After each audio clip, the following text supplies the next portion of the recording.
আজ আমি অয়ন্তীর জন্য বাড়িতে বানিয়েছি চিকেন স্টু। কী করে বানালাম তোমাদের সাথে সেটাই শেয়ার করছি। প্রথমেই ডুমো ডুমো করে আলু, গাজর, বিনস, টমেটো, ধনেপাতা, কাঁচা পেঁপে কেটে নিয়েছি।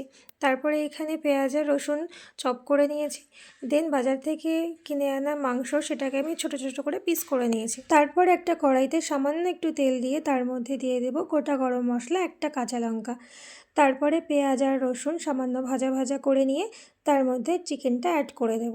চিকেনটা একটু নাড়াচাড়া করে নিয়ে তার মধ্যে একটু হলুদ আর লবণ দিয়ে দেব, আর সেটাকে ভালোভাবে মিশিয়ে নেব। এরপরে দিয়ে দিতে হবে কেটে রাখা সবজিগুলো। প্রথমে দিয়ে দিলাম গাজর, তারপরে আলু, তারপর বিনস। এটাকে দিয়ে একটু নাড়াচাড়া করে তারপরে কেটে রাখা পেঁপে, ধনেপাতা সব কিছু অ্যাড করে নিতে হবে। আর এটাকে ভালোভাবে একটু ভেজে নিয়ে, খুব বেশি না, হালকা, যখন জল বেরিয়ে আসবে সামান্য, তারপরে আমি এর মধ্যে পরিমাণ মতো জল দিয়ে ও সামান্য একটু লবণ দিয়ে এটাকে ঢাকা দিয়ে রাখতে হবে যতক্ষণ না সেদ্ধ হয়। সেদ্ধ হওয়ার পরে যখন ঝোল ঝোল থাকবে, পুরো শুকিয়ে ফেলবে না, তখন এটা রেডি হয়ে যাবে। দেখো, রেডি হয়ে গেছে চিকেন স্টু।